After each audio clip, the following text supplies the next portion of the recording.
이스라엘 백성들을 출애굽하실 때에 모세를 택하셨습니다. 모세도 그것을 알았습니다. 그런데 흥미있는 건 말이죠.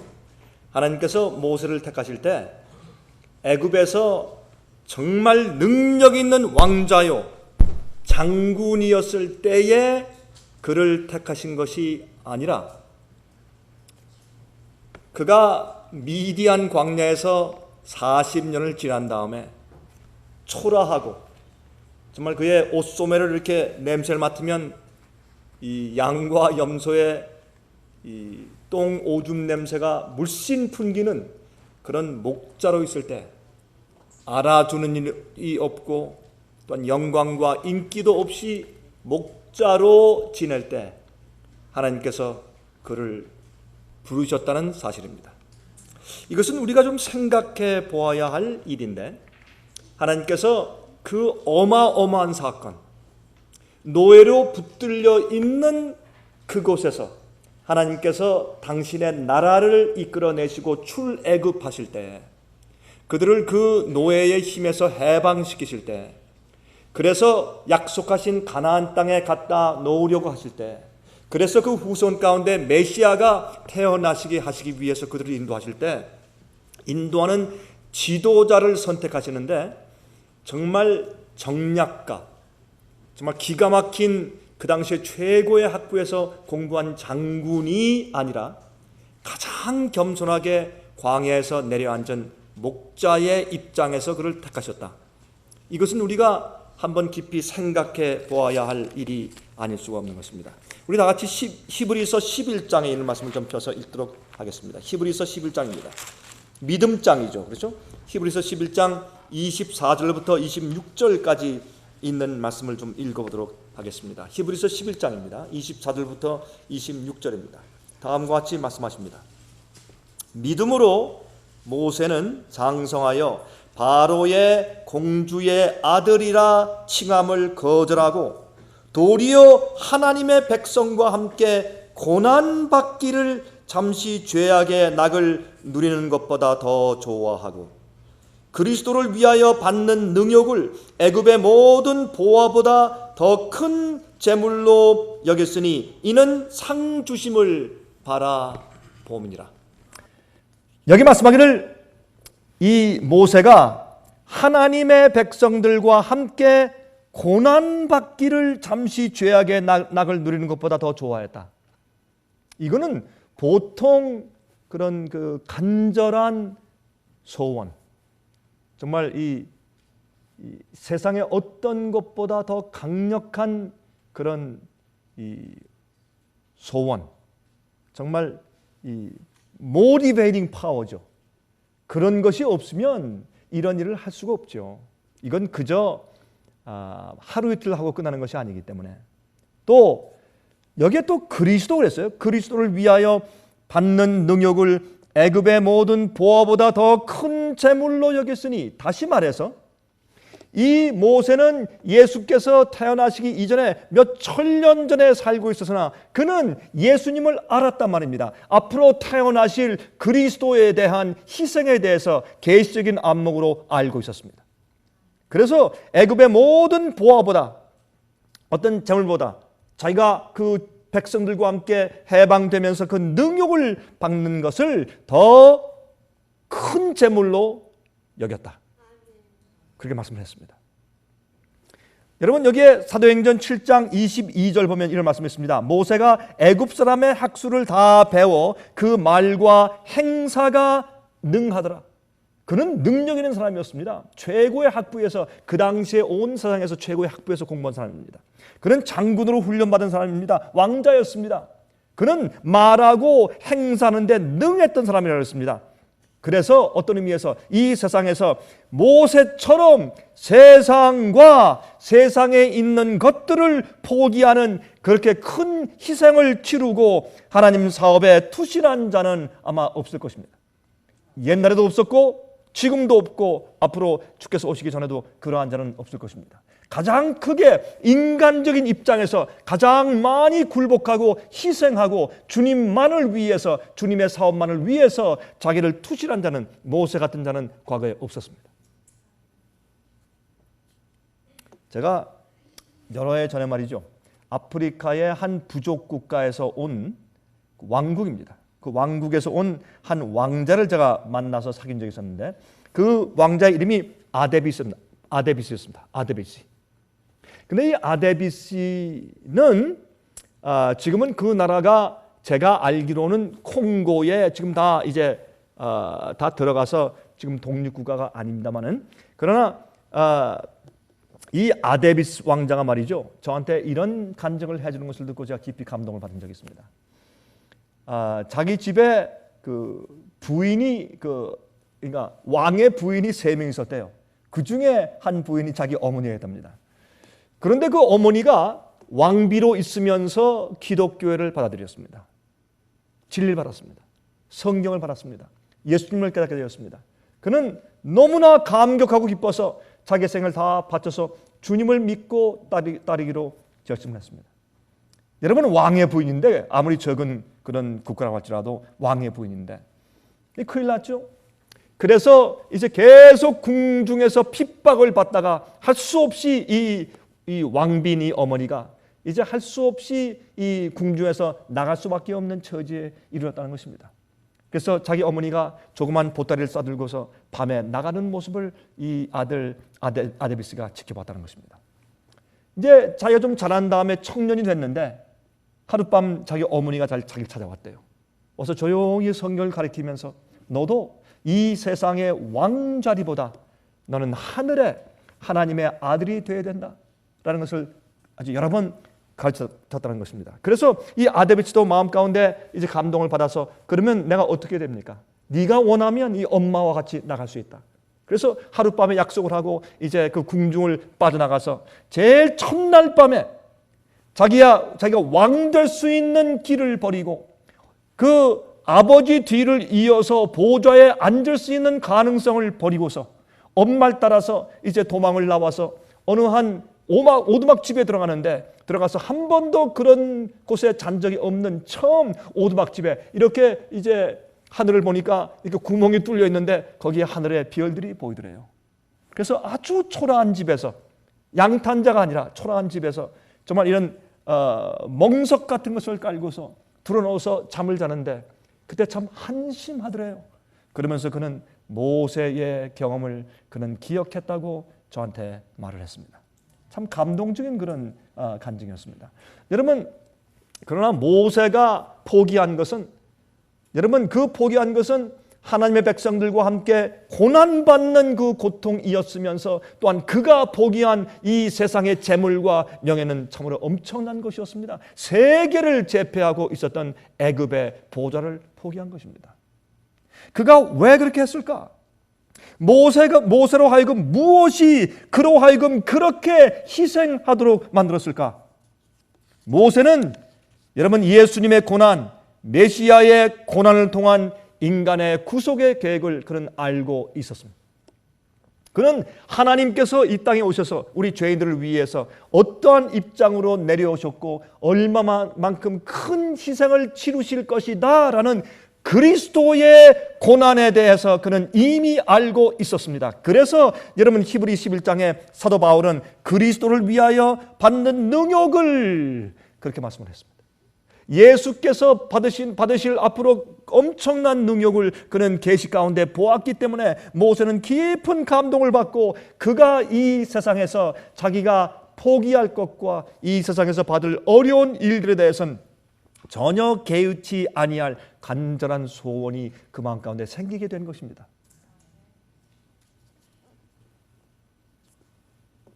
여러분, 그래서 그는 말이죠, 그 마음 가운데 예수님의 고난을 본 다음에 하나님이, 여러분 하나님께서 우리에게 제일 먼저 뭘 주십니까? 천연계의 계시를 주시죠. 이 어마어마한 천연계, 이런 천연계를 만드신 하나님, 억장이 막히는 겁니다. 어떻게 이렇게 크신 하나님이 정말 이렇게 적은 지구 하나, 99마리의 참 실하고 건강하고 좋은 양들은 정말 다 집에 우리에 있는데 연약하고 잃어버린 한 마리 양을 찾기 위해서 이 땅에 오신 예수 그리스도.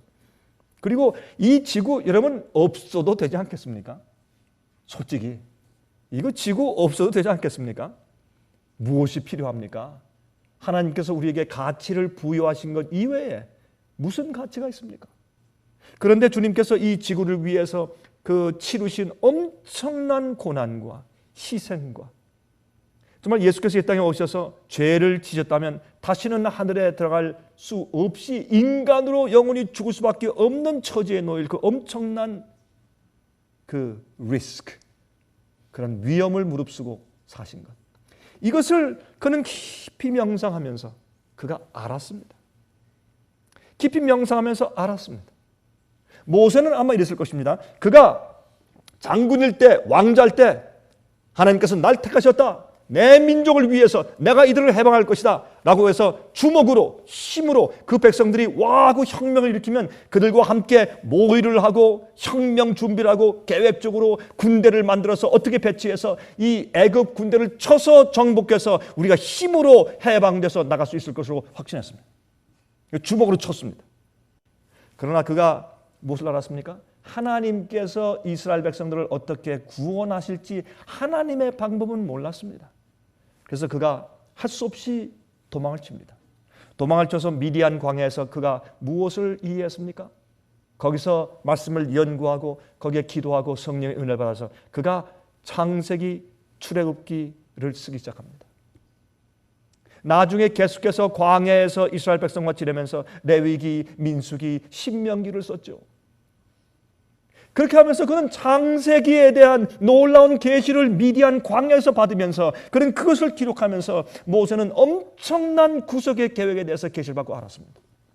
그래서 그는 사실은 그 애굽에 있는 모든 보물을 희생하고 주님을 위해서 능욕받는 것은 그에게 기쁜 일이었습니다. 그가 이제 앞으로 이스라엘 백성들의 처음에 왕자로 있을 때도 이 이스라엘 백성들이 출애굽해서 해방되어 나가는 일이 그렇게 중요한 이유를 그가 알았는데 그들을 통해서 메시아가 나올 것이고 아브라함 조상에게 언약의 씨가 약속된 것을 그가 알았기 때문에 그렇습니다. 그래서 이 백성들이 있어야 주님께서 결국은 한 아들 예수님 하나님께서 오실 텐데 그 아들을 통해서 온 세상에 축복이 될 것을 그는 알았습니다. 그래서 이 백성을 해방시켜야 될 중요성을 알았어요. 그래서 그가 그렇게 했으나 나중에 미디안 광야에서 그리스도를 깊이 명상하고 그 희생을 명상하면서 그가 무엇을 해야 할지 어떻게 그 자신을 희생하고 자기 백성들을 위해서 능욕을 함께 받아야 될지를 그가 깨닫게 된 것입니다. 그래서 이 모세는 말이죠. 메시아가 이 땅에 오실 수 있도록 하기 위해서 다시 말해서 구세주가 태어날 수 있도록 하기 위해서 하나님의 백성들을 구해서 가나안 땅에 가져다 놓아야 할 것을 그는 잘 알고 있었습니다. 그것이 모세 사명이었어요. 그는 이 백성들을 출애굽해서 내와야 할 텐데 그들의 구원도 중요하지만은 그래서 사실 진리를 가지고 사는 문화를 가진 진리를 가지고 사는 한 백성이 한 나라가 있어야 될 것을 그는 알았지만 그것보다 더 중요한 것은 이 백성들을 구해내야 그 이후에 이 세상의 구속주인 메시아가 올 것을 그는 알았단 말입니다. 그것 때문에 그는 이 세상의 어느 곳도 희생하고 능욕을 받으며 그가 주 앞에 굴복해야 할 것은 아무것도 아니었습니다. 그는 그렇게 할 수가 있었습니다. 그것은 예수 그리스도의 희생에 대해서 그가 드디어 깨닫게 되었기 때문에 그렇습니다. 여러분 우리가 주님을 따라갈 때 우리가 주의 사업을 할 때 믿음대로 살 때 우리가 희생하는 거 주님께 굴복하는 거 그게 제일 어렵죠. 솔직히. 그렇죠? 그게 제일 힘듭니다. 우리가 꺾어야 할 때 꺾고 버려야 할 때 버리고 그렇죠?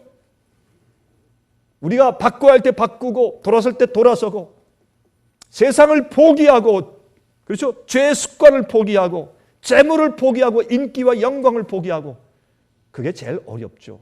그것이 그리스도인 삶이고 자기를 부인하고 십자가를 지고 주님을 따르는 길이죠. 근데 여러분 이러한 일이 가능해지는 것은 예수 그리스도의 고난을 아는 것입니다. 예수님의 고난을 우리가 얼마나 이해하고 아느냐에 따라서 우리가 정말로 그렇게 할 수 있는지 없는지가 결정지어지는 것입니다. 또 얼마나 많이 하는지가 결정지어지는 것입니다. 우리는 예수를 따르고 믿지만 주님과 함께 고난받기는 싫어합니다. 주님을 믿고 따르고 영생 얻기 원하지만 주님을 위해서 희생하기를 참 싫어합니다. 정말입니다. 그거 어떻게 아는 줄 아십니까? 여러분, 우리의 개인의 생활을 보십시오. 우리의 희생이 어떠한 줄 보십시오. 주님의 사업에 대한 생각을 보십시오. 그러므로 여러분, 우리는 모세를 알아야 합니다. 모세가 왜 그렇게 했는지에 대해서 우리가 알아야 할 것입니다. 여러분 아십니까? 현대 출애굽이 앞으로 옵니다. 현대 출애굽이 있어야 합니다. 현대 출애굽을 해야 되는 이유는 뭔지 아십니까? 그 노예 잡힌 데서 현대 교회를 꺼내야 합니다. 바벨론에서 나오게 해야 합니다. 그들의 잘못된 생애에서 나오고 잘못된 가르침과 기만 속에서 그들이 나와야 합니다. 내 백성아 거기서 나와 그랬습니다. 그들이 다시 또 출애굽을 해야 하는 이유가 어디 있느냐 하면은 그렇게 해서 거기서 누가 나와야 합니까? 약속의 씨가 나와야 합니다. 예수님이 다시 태어나야 된단 말입니까? 아닙니다. 옛날 출애굽을 한 데서 메시아가 태어나는 나라가 생긴 것처럼 마지막에 출애굽을 하는 그 사건을 통해서 하나님께서 마지막 남은 교회를 마지막에 세우시는 것입니다. 마지막 남은 교회를 세우셔서 그 교회를 통해서 이 세상 사업을 마치시는 것입니다. 온 세상이 축복을 받게 되는 것입니다. 그 일을 한 자가 모세였습니다. 지금 이 세상에도 마지막에 큰 출애굽이 있어야 할 텐데, 그래서 주님께서 이 세상 역사를 마치시고 빨리 오실 수가 있을 텐데, 온 세상에 구원의 축복이 나가야 할 텐데, 현대 기별이, 마지막 자비의 기별이 세상에 선포되고 주의 백성이 나와서 알곡과 가라지가 갈라지는 마지막 사업이 이루어지고 추수 사업이 끝나야 할 텐데, 그렇게 하기 위해서 마지막 출애굽 운동이 있어야 합니다. 여러분, 그런 입장에서 우리가 모세에 대해서 배우는 것은 얼마나 중요합니까? 그가 어떠한 자였는가를 배우는 것은 굉장히 중요한 것입니다. 여러분, 그는 출애굽을 할 지도자가 되기 전에 먼저 그가 배워야 할 것이 있었어요. 그것을 우리도 배워야 합니다. 여러분, 야고보서 1장 19절과 20절에 말씀했습니다. 야고보서 1장 19절과 20절에 말씀하기를, 내 사랑하는 형제들아, 너희가 알거니와 사람마다 듣기는 속히 하고 말하기는 더디하며 성내기도 더디하라. 사람의 성내는 것이 하나님의 의를 이루지 못함이니라. 여러분이 모세는 말이죠, 자기의 정력, 자기의 힘, 자기가 배운 거, 자기 혈기로 한번 해보려고 했습니다. 그러나 혈기로 하나님의 뜻을 이룰 수 없는 것을 그가 배웠습니다. 이것은 여러분과 제가 항상 배워야 하는 교훈입니다. 저도 주님의 사업을 하려고 할 때 사람의 혈기로, 인간의 지혜로 하려고 할 때가 있었습니다. 또 그렇게 해야 힘을 받는다고 생각한 때도 있었습니다. 그러나 계속해서 살고 주님의 일을 하면서 계속 하면서 제 마음 가운데 점점 더 느껴지고 제 마음에 꽉 차오는 생각은 무엇이냐면, 인간의 혈기로, 인간의 의분으로 주님의 일을 이룰 수 있는 것이 아니구나 하는 것을 깊이 느끼게 되는 것입니다.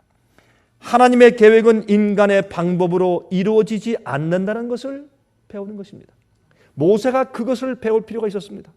여러분, 애굽 학교에서는 모세가 그것을 잔뜩 배웠어요. 어떻게 하면 기가 막힌 작전을 세울 수 있느냐, 어떻게 하면 기가 막힌 계획을 할 수 있느냐, 어떻게 하면 기가 막히게 사람들을 잘 배치할 수 있느냐, 어떻게 공격할 수 있으며 어떻게 방어할 수 있느냐, 그런 전략적인 일, 돈은 어떻게 모을 수 있느냐, 군대는 어떻게 준비시키느냐 하는 면에 있어서 그는 정말 통날한 그런 지도자가 될 수 있었습니다.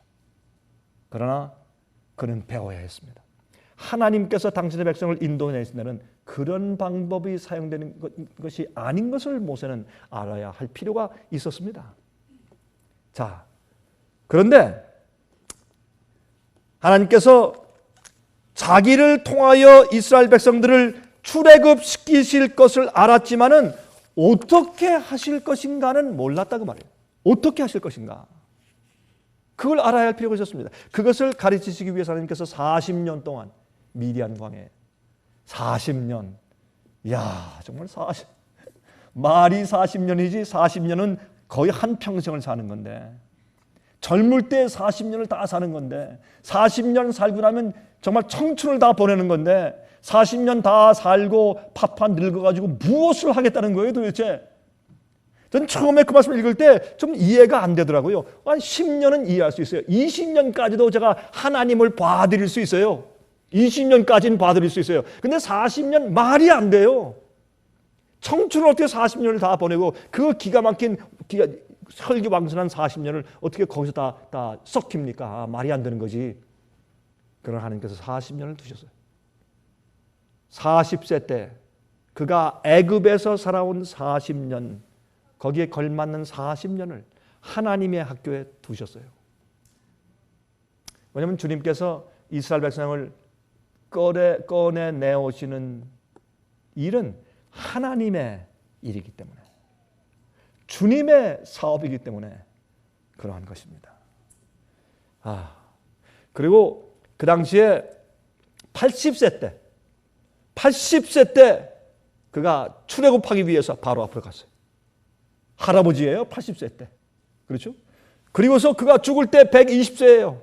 40년 애굽에 살다가 40년 교육받고 40년 백성들과 고난받다가 120세 때 그는 장수가 조용히 잠드는 것처럼 비스가산에서 조용히 누워서 잠들었어요.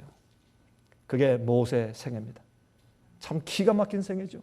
그래서 여러분, 우리가 하늘에 가기 전에 십전만 사천이 이 세상에서 새 노래를 부를 때 요한계시록 15장은 그것은 모세의 노래와 어린 양의 노래라고 그렇게 불렀어요. 그게 우리가 마지막 환난을 통과하면서 부를 우리 경험의 노래가 될 것입니다. 어린 양의 노래, 예수님의 고난의 노래, 예수의 승리의 노래, 얼마나 감격스럽습니까? 그런데 거기에 견주어서 모세의 노래, 그런 엄청난 명예와 영광을 얻었어요. 모세는 세상을 버렸기 때문에 주님의 고난에 동참하는 것을 이 애굽의 보화보다 더 낫게 여겼기 때문에 그런 어린 양의 노래, 자기 노래도 모세의 노래, 출애굽하면서 여러분 홍해를 건너온 자들이 이스라엘 백성들이 부른 노래를 모세의 노래라 그래요. 그 모세의 노래를 부르는 것이라고 그렇게 말씀되어 있습니다. 얼마나 놀라운 일입니까? 큰 축복을 그가 받았죠. 그런데 왜 그런가? 만약 여러분과 제가 정말 우리도 미디안 광야 같은 곳에 가서 40년 동안 양치고 염소 치면서 그렇게 우리가 마지막에 출애굽, 마지막 추수 사업을 할 수 있는 자의 자격 구비 조건을 갖추게 되는 것이라면 어떻게 할까요? 우리가 40년 이런 모세 같은 교육을 받으면 우리도 그런 온유한 자가 될 수 있을까요? 많은 사람들은 주님을 위해서 희생하는데 말이죠, 5년 희생했다고 불평을 많이 해요. 10년 희생한다고 이게 뭐냐고 또 말이죠, 불평하고 합니다. 만일, 잘 들으십시오, 만일 이스라엘 백성들을 그저 육신적인 노예 생활에서 해방시키는 일이요, 그저 세상의 물질과 기업을 위하여서 땅을 얻기 위해서 그들을 끌어내는 일이었다면 모세가 하는 정략적인 주먹으로 하는 설기로 하는 방법이 오히려 옳았을 것입니다. 그런데 하나님께서 이스라엘 백성을 꺼내내시는 것은 물론 노예 생활에서도 꺼내내지만 하나님께서 그들을 정말 꺼내내려고 하시는 것은 죄에서의 구원이었어요. 그것을 우리가 이해해야 돼요. 우상 숭배에서 꺼내는 것이었고 세상 속에서 꺼내내는 것이었어요. 그것이 출애굽이었어요. 하나님께서 그들을 진리를 지키고 주님의 말씀대로 살고 거룩하고 의롭게 된 백성들로 삼기 위해서, 진리의 문화를 가진 백성들을 삼기 위해서, 죄의 속박에서 끌어내기 위해서 그들을 출애굽시킨 것이었습니다. 그래서 모세는 장군으로서는 불합격이었어요. 그들을 세속과 죄의 파워에서 꺼내기 위해서는 그는 온유한 자가 되었어야 합니다. 그래서 예수께서 말씀하기를 나는 온유하고 겸손하니 그렇게 말씀을 하신 것입니다.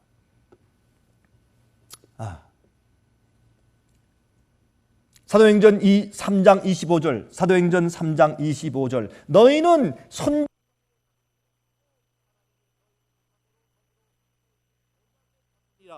아브라함에게 이르시기를 땅 위의 모든 족속이 너의 씨를 인하여 복을 받으리라 하였으니 그랬습니다. 여러분, 앞으로 오는 약속의 씨를 통해서 어떻게 해요? 온 세상 민족들이 복을 받아요. 복을 받아요.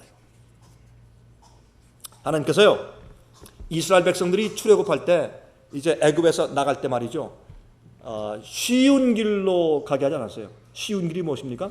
여러분, 시내 반도 있는데, 그렇죠? 그러니까 이 홍해 바다 말고 조금 위로 올라가서, 여러분 그들이 있던 애굽에서부터 이렇게 고센 땅에서 이렇게 조금 북쪽으로 나일강 쪽으로 이제 거슬러 올라가면 거기에서 이렇게 홍해를 건너지 않고 갈 수 있는 육로가 있어요. 글로 가나안 땅에 들어갈 수 있습니다. 그렇게 가면 한 일주일이면 돼요. 그 어디를 통과해야 됩니까? 블레셋 지방을 통과해야 돼요. 그러면 가면서 어떻게 해요? 전쟁을 해야 돼요. 싸워야 돼요. 그들을 무찔러서 통과하면 돼요. 주님께서 도와줄 수 있겠죠. 근데 그렇게 하시지 않은 이유가 있고, 하나님께서 어떻게 해요? 그들을 인도하신 길은 바다로 인도하셨어요. 왜요? 불가능한 곳으로 인도했어요. 그래야 거기서 그들이 출애굽하고 나올 때 하나님의 능력으로 하셨구나를 이해하죠. 그들이 이제 쉬운 길로 가서, 육로로 가서 바다를 건널 필요 없이, 기적이 필요 없이 육로로 가서 블레셋 군대와 싸우면서 갔으면, 우리가 싸워 전쟁으로 우리의 힘으로 이겼다, 그래서 우리가 가나안 땅을 갔다, 그렇게 할 거 아닙니까? 그렇게 대대 후손에게 말할 것이 아닙니까?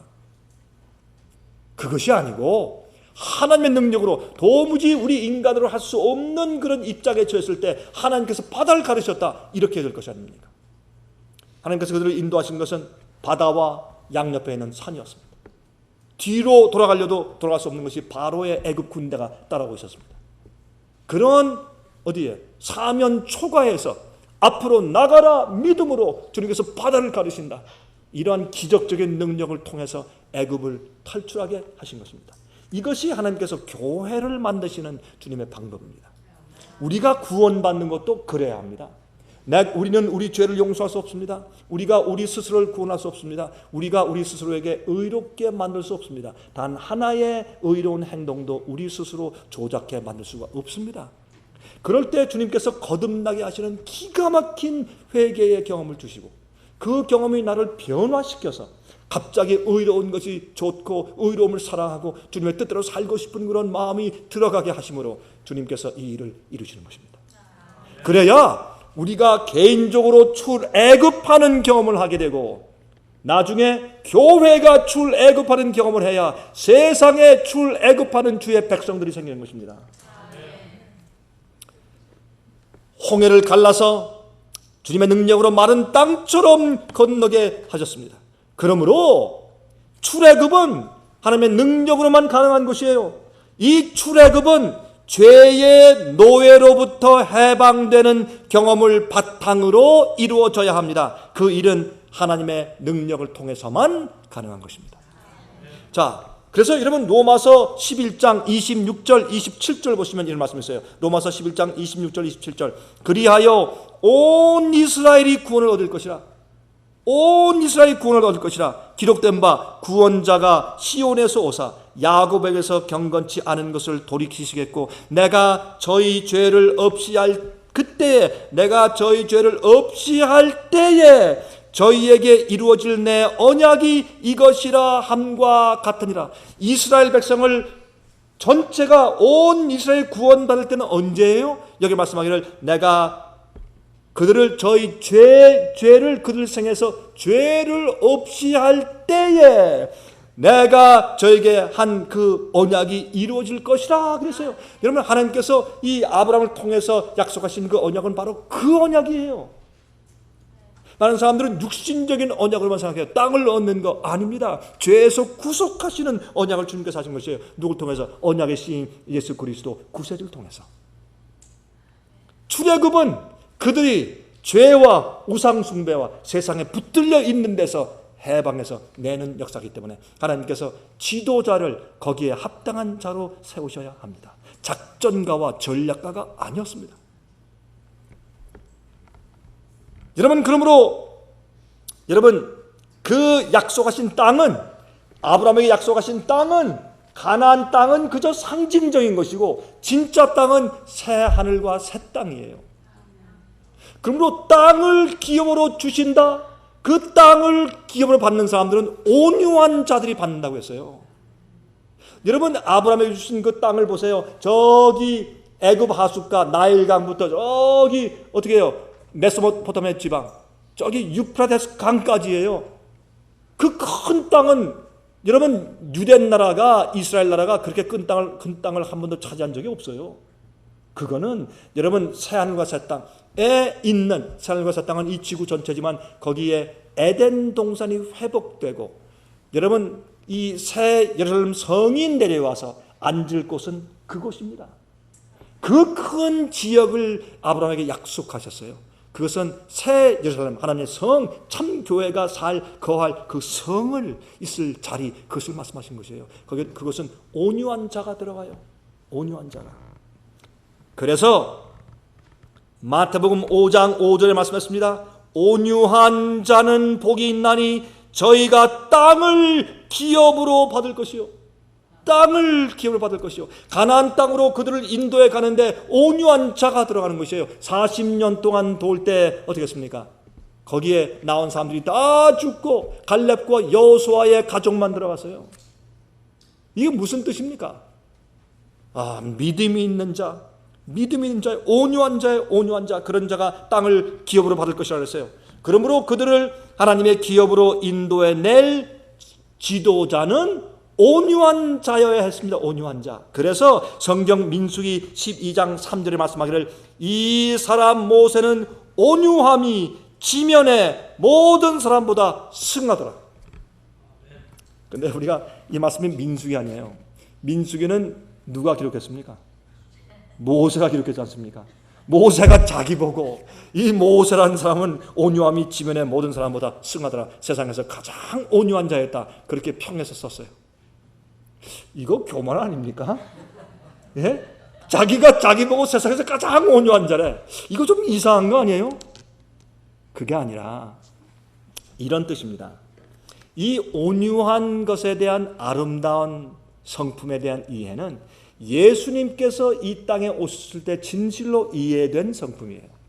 예수께서 말씀하기를 나는 온유하고 겸손하니 내게 와서 나를 배우라 그랬습니다.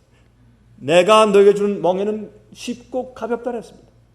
그러므로 이 온유함에 대해서 드디어 우리가 눈뜨기 시작했어요. 그전에도 온유한 성품이 중요하다는 것을 성령에 의해서 사람들이 알고 있었지만은, 그런데 왜 그랬느냐?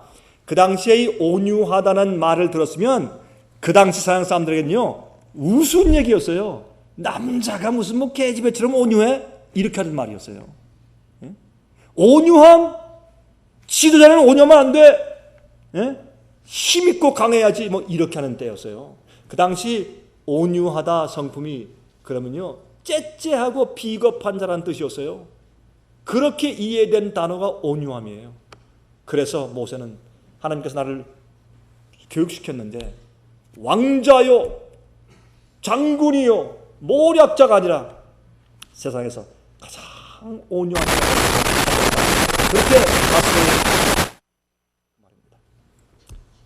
자, 그러면 이 온유에 대해서 제가 여러분들께 좀 설명을 합니다. 자, 그러면 이렇게 온유한 자가 필요했어요. 온유한 자가 아니면 안 됩니다. 그러면 이 온유한 자에 대해서 우리가 어떻게 이해해야 할 것인가? 여러분, 우리가 이것을 우리의 지혜를 짜내서 그렇게 읽으려고 하지 말고 정말 산상수훈에서, 여러분 우리 상해비에서 산상수훈이라는 책을 만들어냈어요. 우리 출판해냈습니다. 이 산상수훈은 예수님의 이 산상수훈, 팔복과 함께 그 축복의 산에서 이제 말씀하신 많은 말씀들을 해석하고 거기에 대해서 이제 말씀한 그런 귀한 책이죠. 이 산상수훈이라는 책 13페이지를 보면 이 온유한 자는 땅을 기업으로 받는다라는 이 말씀을 기가 막히게 설명해 놓았어요. 여러분, 이것은 지금부터 100한 몇십 년 전에 기록한 책이에요. 이런 책이 영감이 있어요. 한번 제가 읽어드리겠습니다. 자, 여기에 이 온유에 대해서 어떻게 설명해 놓았는가, 이 책을. 우리 이것을 좀 읽어서 좀 이해해 보도록 해보십시다. 자, 온유함이 무엇일까? 왜 모세로 하여금 이 온유한 자가 되게 교육시켰을까? 그래야 그들을 애굽에서, 아니 죄의 파워에서 그들을 건져서 해방시켜서 내올 수 있는 지도자가 될 수 있기 때문에 주님께서 가장 세상에서 온유한 자를 택하셨어요. 아니, 온유한 자로 만드셨어요. 그러면 온유함이 뭐냐 말이에요? 예? meekness. 예? What is the meekness? 그걸 여기 말씀하셨어요. 모세는 정말 온유한 자였어요. 이것이 무엇이냐 말이에요. 한번 읽어보겠습니다. 부당한 대우를 받으면서도 참고 온유한 태도를 보이는 것은 이방인들이나 유대인들이 귀하게 여긴 특성이 아니었다. 모세가 부당한 대우를 많이 받았습니까? 그가 돌에 침을 여러분 받을 뻔했습니까? 정말 기가 막히게 완악한 백성들을 인도해 가고 있었습니까? Yes. 그가 온유할 필요가 있었습니까? 모세가 성령의 영감을 받아 한 말, 다시 말해 그가 세상에서 가장 온유한 사람이라고 한 말은 그 당시 백성들에게 환영을 받지 못했을 것이다. 그것은 오히려 연민이나 조소를 자아내게 했을 것이다. 그러나 예수께서는 온유를 천국에 들어가는 첫째 조건으로 삼으신다. 예수께서는 자신을 비우셨다. 그래서 그분께서 하시는 일에는 어디에도 자아가, 자신이 나타나지 않았다. 그분은 모든 것을 아버지의 뜻에 따라 하셨다. 자아를 물리치고 이것이 더 이상 영혼의 중심을 차지하지 못하게 해야 한다. 이것이 온유입니다. 누구든지 그리스도의 극기와 그분의 겸비한 마음을 쳐다보는 사람은 다니엘이 인자와 같은 이를 바라보았을 때 그랬던 것처럼 아름다운 빛이 변하여 썩은 듯 하였다고 말하지 않을 수 없을 것이다. 우리가 자랑으로 여기는 자립과 독립심과 자존심은 사탄의 속박의 표로서 참으로 비열한 것으로 나타난다.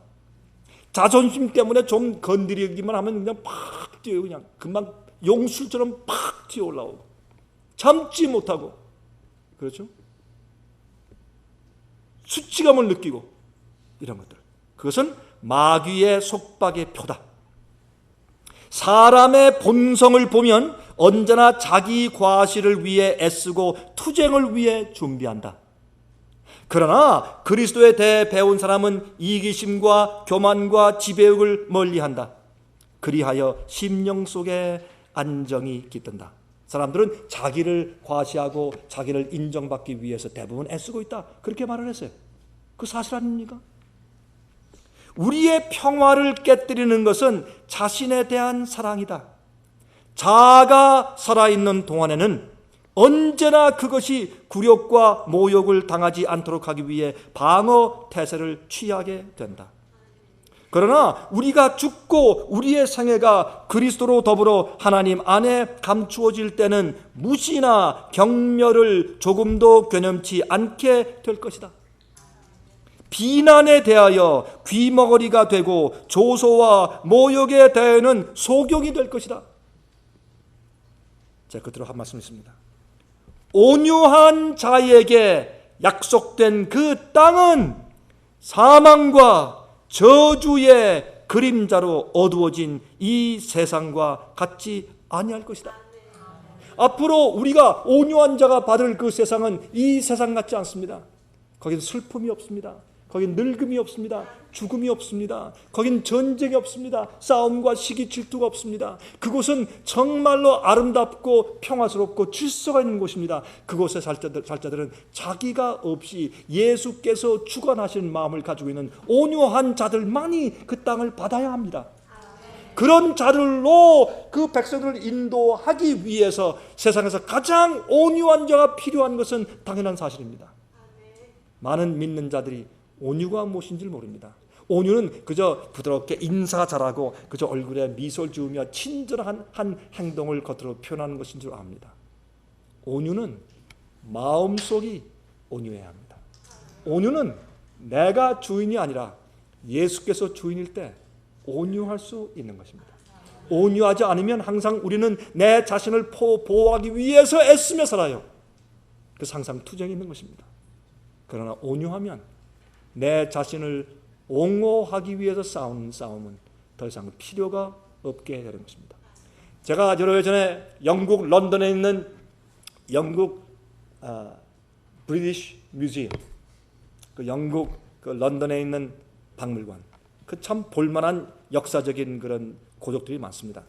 제가 거기서 볼 때 제가 다른 어느 박물관에, 제가 파리의 루블 박물관에 갔을 때보다 오히려 런던 박물관에 갔을 때 제가 시간을 더 많이 보냈습니다. 저 같은 사람은 제가 역사를 좋아하기 때문에 저에겐 볼 것이 거기 훨씬 더 많았습니다.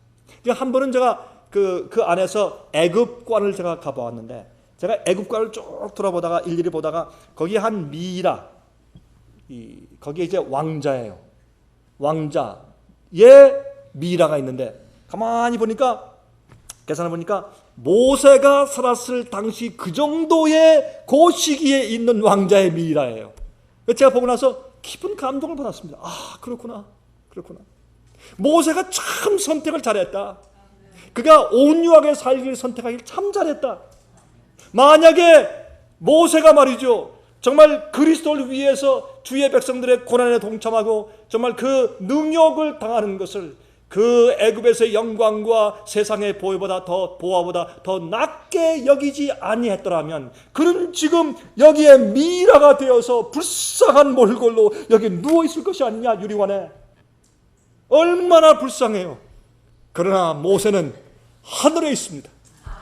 그가 하늘에 승천하여 하늘에 있고, 예수께서 변화산에서 계실 때 엘리야와 모세가 내려와 주님을 위로했다 그랬습니다. 모세는 지금 현재 하늘에 있습니다. 왜요? 세상에서 가장 온유한 자였기 때문에. 우리가 그러한 자가 되면 주님께서 우리를 사용하셔서 마지막 시대 이 세상에서 큰 출애굽, 바벨론에서 나오는 일을 하실 때 하나님께서 이 일을 우리를 통해서 이루실 것을 저는 믿습니다. 하늘에 계신 우리 아버지시여, 우리가 모세를 닮기를 심히 원합니다.